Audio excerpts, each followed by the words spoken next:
Good morning to everyone. Good morning. And thank you, Jim, once again.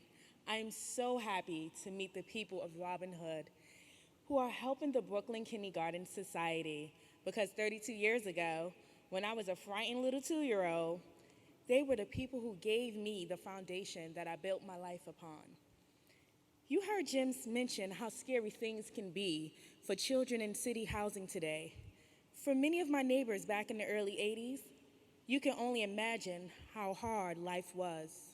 But for me as a child, I was so blessed to be surrounded by a close-knit and loving family. At that time, we lived on the 18th floor of the Highland Public Housing Projects in the Bushwick section of Brooklyn. My parents were separated, but worked very hard to ensure we had what we needed.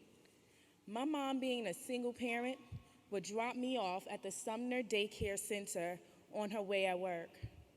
And every morning for a month, I cried. And I cried, I cried, I cried. I threw tantrums, I threw fits. I did not want her to leave me. My poor mom, she didn't know what to do with me. She didn't want to leave, but she had to go to work. Then one day, one of my teachers, Mrs. Palmer, came up with a great idea. Nice inventive idea that actually worked. She said, let's give Davida her own chair. So when I came in every morning, they would bring me to my own chair. No one else can sit there but me. So it was literally my own chair. My mom had to actually bring it home when I graduated. It seemed like such a small thing, but suddenly I felt like not just that I was a part of the place, but I owned the place with that little chair. Once I got my chair, I gradually started to become more social, getting to know my classmates. I went from being antisocial to a social butterfly. I must say, I only knew a few words when I began daycare, but by the time I left at age 4, I was speaking full sentences. I knew the calendar. I knew Monday through Friday. I knew how to write, read, and your basic math was easy breezy for me. Compare that to a child who doesn't get the experience of pre-K, who may have someone that is babysitting them but not interacting with them in a meaningful way. I entered into kindergarten, and children who hadn't had pre-K, they seemed lost. They seemed very lost. And I must say, I already knew how to do a lot of things those other children didn't know how to do. For example, I already knew how to write while they was just learning how to hold a pencil. Unfortunately, I see some of these young children every day today.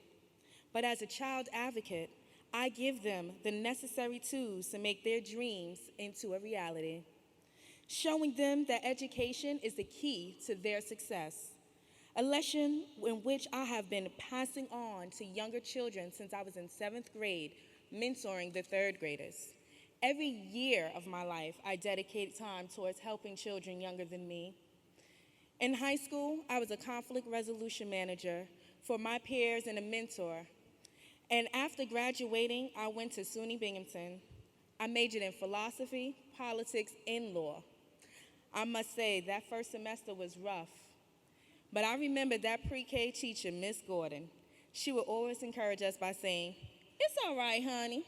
You can do it. Just get right back up and try again." And I did just that. I tried again. My next semester, I got a 3.5. And I must say, I continued to thrive on, graduated my master's with a 3.9. I graduated SUNY in 4 years, even though I was working 2 jobs, participating in different clubs and mentoring children and teenagers at the same time. So as you can see, I like a challenge. I do more than one thing each and every time of my life and make sure that I'm always helping the younger generation. Afterwards, I went to Ashford University and got a combined master's degree in organization management and urban leadership. That degree helped me lead a school-sponsored mentoring group for girls all over the world. But truthfully, since 2003, I've been working 2 careers. The other one started when I went to work at Radio City Music Hall. I had the opportunity to work on the Tony Awards and the MTV VMA Awards, amongst others. I became captivated in how production and entertainment and television worked. I started my own freelance business.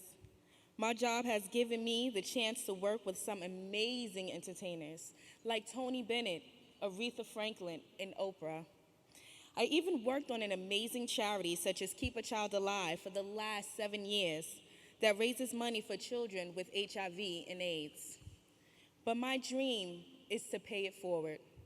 The support I received and to start an education center where children can go, a place like BKS that provides a safe and nurturing space for all kids of all ages.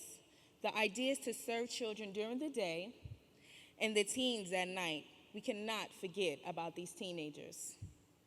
The other idea is to give them that safe place where their friends as well as education can combine in the same center.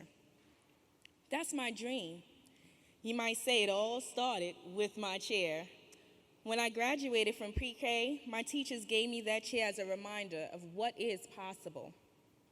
That chair represents the passion and the strength within me, within all of us waiting to be released.